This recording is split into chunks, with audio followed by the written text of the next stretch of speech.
Hello tout le monde, c'est Océane, j'espère que vous allez bien. Je suis très contente de vous retrouver aujourd'hui pour un nouvel épisode de mon podcast La récré des profs.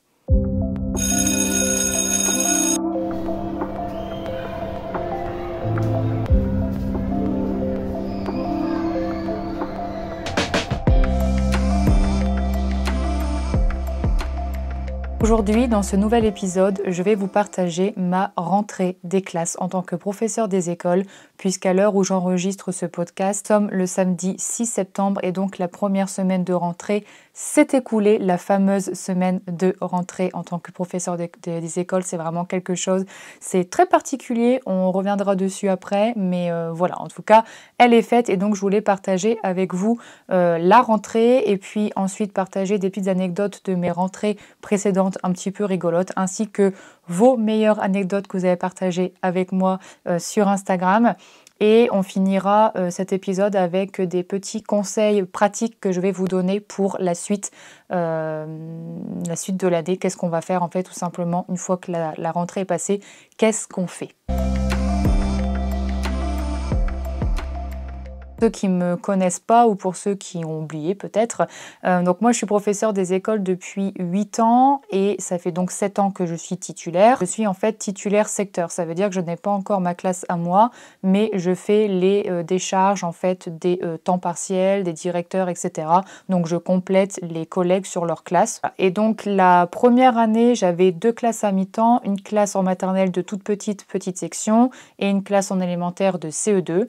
Et à partir de là, pendant 4 ans, j'ai eu uniquement de la maternelle, principalement dans la même école en fait, où j'avais à mi-temps, voire 3 jours dans la semaine, une classe de petite et moyenne section, et dans cette même école, une classe de toute petite et petite section. Donc voilà, j'ai eu majoritairement dans ma petite carrière de la maternelle, et ça faisait 2 ans que je n'avais plus de maternelle, mais que j'étais en élémentaire dans principalement la même école, enfin du même village où j'étais en maternelle, mais du côté élémentaire, puisque j'ai eu à mi-temps une classe de CP et ensuite j'ai eu d'autres classes de cycle 2 dans 2 autres écoles différentes.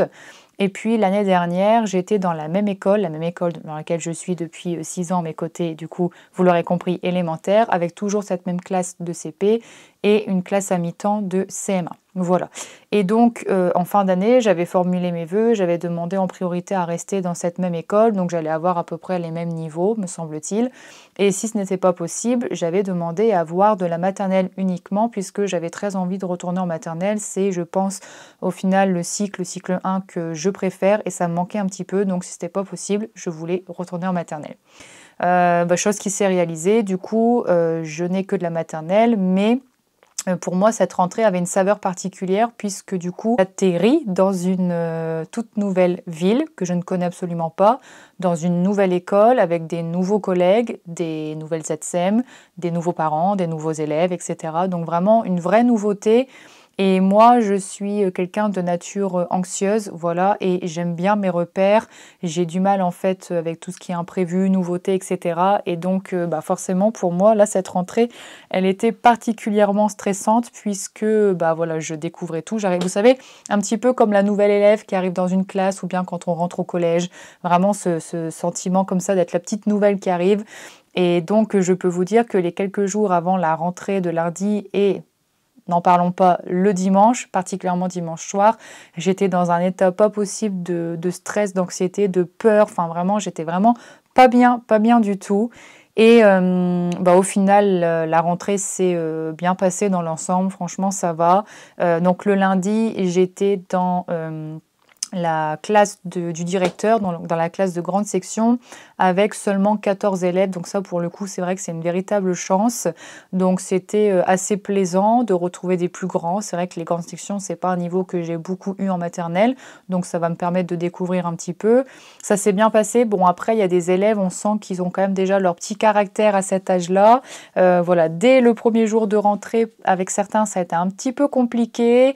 Beaucoup d'énervement, de fatigue, le fait de reprendre le rythme, un petit peu de frustration, du mal à obéir, respecter les règles, etc. Donc, ça a été dans l'ensemble, mais voilà, c'était une reprise assez intense quand même pour le coup, on va dire. Et puis, le mardi, je suis allée dans la même école, en fait, dans laquelle j'ai cette fois-ci une classe à mi-temps de petite et moyenne section. Voilà, donc j'ai fait ma rentrée avec un niveau pour le coup que je connais bien, hein, vu que j'ai eu 4 ans ce niveau de petite et moyenne section. Et là, j'étais vraiment contente de retrouver les petits. C'est vraiment ce que je préfère, moi, les petits et les moyens. Donc là, il y a 5 petits, une classe avec 5 petits et 15 moyens, donc une majorité de moyens. Et c'est le niveau que je préfère, donc j'étais très contente. J'ai reçu un bon accueil de la part des parents. J'ai une ATSEM qui est vraiment très bien, très gentille, très disponible et très motivée, professionnelle. Donc franchement, je suis très contente pour ça. Voilà, les parents, ça s'est bien passé aussi. La classe est agréable, il y a pas mal de jeux, de choses à faire. Donc j'étais assez contente de ma rentrée le mardi et très soulagée aussi. Et puis ensuite, le jeudi, je suis allée dans une autre école et là, cette fois-ci, j'ai tous les niveaux, en fait, de la toute petite section à la grande section, mais avec un effectif assez réduit, 17 élèves. Donc pareil, assez bien aussi, bon accueil aussi, les enfants à peu près, bah, les enfants bien, donc une bonne rentrée également. Et le vendredi, je retournais dans la classe du mardi, donc avec les petits moyens. Voilà, donc ça a été une semaine très stressante, très fatigante et surtout en fait avec le sentiment de vivre une rentrée tous les jours en fait, parce que le lundi je découvrais une nouvelle classe, le mardi une nouvelle classe et le jeudi encore une nouvelle classe. Donc dimanche soir stressé, lundi soir stressé, mercredi soir stressé. Il n'y a que le vendredi au final où j'ai pu un peu souffler parce que je retrouvais la classe du mardi. Donc voilà. Mais franchement, ça va, je suis contente, ça s'est bien passé. C'est fait. Voilà, la première semaine, on va dire la plus dure logiquement semaine est passée. Mais c'est vrai que j'avais oublié à quel point travailler en maternelle, c'était vraiment mais fatigant. C'est le niveau que je préfère, mais c'est vrai que c'est vraiment un monde à part et ça demande beaucoup de voilà d'énergie, etc., que je n'avais pas forcément. Et donc, ouais, ça m'a mis vraiment un sacré coup. Je rentrais tous les soirs, mais épuisée, lessivée. Voilà, parce que avec les petits qui te sollicitent sans cesse, le bruit... voilà, c'est des petits électrons libres à cet âge-là, donc il faut gérer un peu tout ça, mais voilà, en tout cas c'est fait et j'en suis très contente et très soulagée. En tout cas, ma rentrée actuelle s'est vraiment mieux déroulée que la première année quand j'ai eu des maternelles. C'est là qu'on rentre un peu dans la petite anecdote croustillante. En vrai, c'est ma seule anecdote croustillante de rentrée, puisqu'après, c'était des rentrées assez classiques, assez banales, avec rien de particulier à raconter. Mais alors, ma première année donc de titulaire, hein, et donc ma première année en tant que maternelle, donc j'ai fait ma rentrée le lundi et le mardi dans la classe de toute petite section. Donc, je peux vous dire que j'étais stressée comme pas possible, puisqu'en plus, à ce moment-là, je n'avais pas du tout envie d'être en maternelle. C'était vraiment pas un niveau qui m'attirait du tout. Moi, j'étais vraiment plus cycle 2, team cycle 2. Et donc, je redoutais vraiment beaucoup cette rentrée et cette année avec des tout petits en plus, un tout petit. Et donc j'étais hyper stressée, hyper jeune, sans aucune expérience. Et je me souviens faire semblant en fait d'être bien, d'être à l'aise devant les parents, alors qu'en fait à l'intérieur de moi j'étais paniquée, vraiment en panique totale. Et une chose assez incroyable s'est passée en fait. J'ai une petite qui pleurait énormément, enfin comme beaucoup en fait à la rentrée, les parents étaient autorisés à venir au moins une demi-heure dans la classe pour réconforter les enfants, jouer un petit peu avec eux, parler avec moi, etc. Donc ils étaient avec moi et j'étais en train de réconforter une petite qui pleurait beaucoup. Donc je l'ai prise dans mes bras, je la réconfortais et là, le drame est arrivé. Je pense que vous le sentez venir à 1000. Elle m'a vomi dessus. Voilà, elle m'a littéralement vomi dessus sur mon beau chemisier blanc, je m'en souviens, je m'étais mis vraiment une belle tenue, enfin, voilà, comme beaucoup de maîtresses, hein, je pense, pour la rentrée, on fait un petit effort quand même, et donc elle m'a vomi dessus, et ce qui est encore plus drôle, c'est qu'évidemment, je n'avais pas prévu de change, naïve comme je suis, je m'attendais pas du tout à avoir ce genre de rentrée, et donc, petit conseil, si jamais vous rentrez en maternelle cette année, l'année prochaine, pensez toujours à avoir des vêtements de rechange. On ne sait jamais vraiment. Du coup, ça me permet de faire une petite transition avec les anecdotes que certaines de mes abonnés ont partagées avec moi et que je peux vous partager également à mon tour. Donc, il y a une collègue qui dit que son premier jour en petite section, bon là pour le coup, on l'a mordu à sang. Un enfant l'a mordu à sang. Donc, bon là c'est moins rigolo entre guillemets que le vomi. Enfin, c'est autre chose. Bon, Les petits, à cet âge-là, voilà, ils ont des façons de réagir un peu différentes et parfois le stress, la peur, conduit à des petits comportements un petit peu comme ça, un petit peu animal, on va dire, mais c'est jamais vraiment méchant, normalement, hein. On a une autre collègue qui dit qu'un petit zouzou a fait pipi sur ses genoux et que c'était une grande première pour elle en 23 ans de carrière. Là, c'est un petit peu dans le même genre que le vomi, mais là, c'est le pipi, donc voilà. J'espère qu'elle avait prévu son vêtement de rechange, en tout cas, cette chère collègue. Sinon, on a une autre collègue qui dit « Je débute et j'ai écrit sur l'écran du TNI avec un marqueur ». Alors là, oh, mon Dieu, la pauvre, je ne sais même pas comment elle va faire pour réussir à enlever, si elle va réussir à enlever les traces qu'elle a fait sur le marqueur, sur le TNI avec le marqueur. Mais franchement, celle-là, en vrai, je me moque pas parce que j'aurais vraiment pu la faire. Mon côté maladroit aurait pu le faire et en plus avec le stress en plus, moi je sais que parfois le stress me fait dérailler et je fais n'importe quoi, je fais connerie sur connerie, donc en vrai ça aurait vraiment pu m'arriver, mais j'espère surtout qu'elle va pas se faire taper sur les doigts. Franchement pas top quoi, mais bon, comme quoi avec la rentrée vous voyez on peut faire des bêtises et ce n'est pas grave.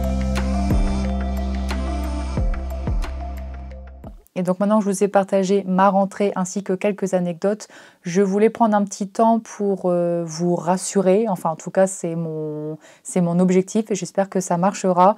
Je voulais vous dire qu'en fait, c'est totalement normal de stresser pour la rentrée. C'est tout à fait normal d'être épuisé et aussi d'avoir l'impression de mal faire, de ne pas gérer, de paniquer, d'être submergé. C'est vraiment des émotions pas agréables du tout, je le sais bien, mais qui sont tout à fait normales. Et vous voyez, même moi, avec 8 ans d'ancienneté, j'ai toujours ces sensations-là à la rentrée, j'ai toujours ces émotions. D'ailleurs, c'est rigolo parce que juste ce matin, en fait, avant de vous enregistrer cet épisode, j'ai vu un réel sur Instagram qui m'a fait beaucoup de bien à ce sujet de Mes trucs de prof, c'est le compte Mes trucs de prof. Donc, en gros, elle expliquait que la première semaine de rentrée, malgré ce que l'on pense, on n'est pas en train d'échouer, mais on est en train de construire. On découvre tout et on doit ajuster, donc on se met la pression pour que tout roule, tout fonctionne. Qu'au départ, ce ne sont que les fondations au final qu'on pose et qui comptent. Et c'est ce qui prend le plus de temps. Donc vraiment, voilà, pendant ces premiers jours d'école, il faut prendre le temps de renforcer, de réajuster, de s'adapter, de regarder ce qu'il se passe, de respirer, de souffler. Voilà, c'est vraiment prendre le temps et ne pas paniquer et juste faire étape par étape. Donc voilà, et maintenant pour finir cet épisode, je voulais vous partager quelques astuces et conseils pratiques pour la suite. En fait, maintenant que la rentrée est passée, qu'est-ce que je fais? Qu'est-ce que l'on doit faire? Moi déjà, en tout premier, je vous conseille de prendre du recul sur la semaine écoulée. Donc vous connaissez mieux l'école, votre classe, vos élèves, leurs goûts, leurs envies, leur caractère, etc. Vous allez pouvoir adapter un petit peu mieux vos préparations, tout simplement. Il y a des choses qui vont vous venir en tête, vous allez vous dire non, je vais pouvoir faire ça, ou au contraire ça, du coup je ne peux pas le faire. Enfin, vous allez vraiment avoir une meilleure vision d'ensemble et donc ça va vous permettre de mieux préparer en fait, parce que tout simplement d'avoir les idées plus claires. Ensuite, très important, je dirais de ne surtout pas vous oublier et de toujours faire de vous et de votre bien-être une priorité. Alors je sais que la rentrée c'est stressant et on va vraiment mettre toute son énergie, toute son âme, tout son cœur à notre travail, à notre classe, à nos préparations, à nos élèves pour donner le meilleur de nous-mêmes.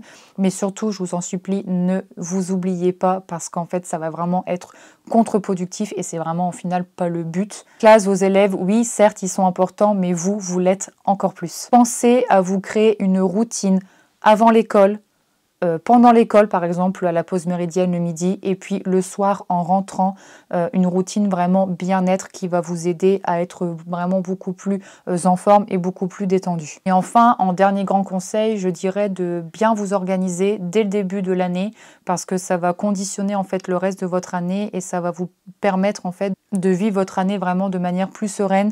Donc, essayez de déterminer quand est-ce que vous pouvez ou que vous voulez travailler dans la semaine, combien de temps, déterminer en fait une plage horaire de vos sessions de travail. Si vous préférez travailler uniquement le week-end, et ou le mercredi en plus ou bien les soirs de la semaine. Moi, je sais par exemple que j'ai choisi un fonctionnement qui est comme ça depuis très longtemps. Je ne veux plus travailler le soir.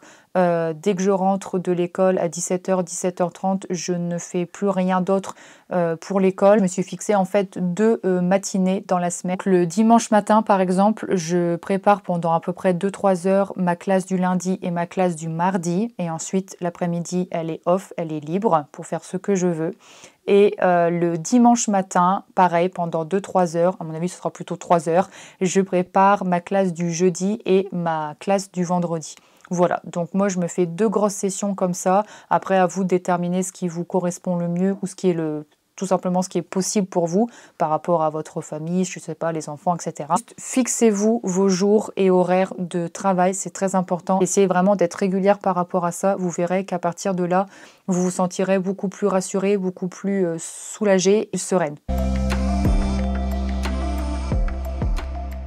Donc voilà, nous arrivons à la fin de cet épisode. Comme vous l'aurez compris et sûrement constaté, la rentrée, c'est toujours un moment de trac, de fatigue, mais aussi pleine de belles promesses pour la suite. Il y avait vraiment 3 choses que j'aimerais que vous reteniez de cet épisode. C'est faites-vous confiance, tout va bien se passer, vous en êtes capable. Ne visez pas trop haut, voilà, je sais qu'on a tendance à mettre la barre haute, mais essayez de revoir vos ambitions à la baisse et d'aller vraiment à votre rythme et au rythme des élèves. Et voilà, pour faire redescendre un petit peu la pression, très important aussi. Et en dernier, faites de vous une priorité.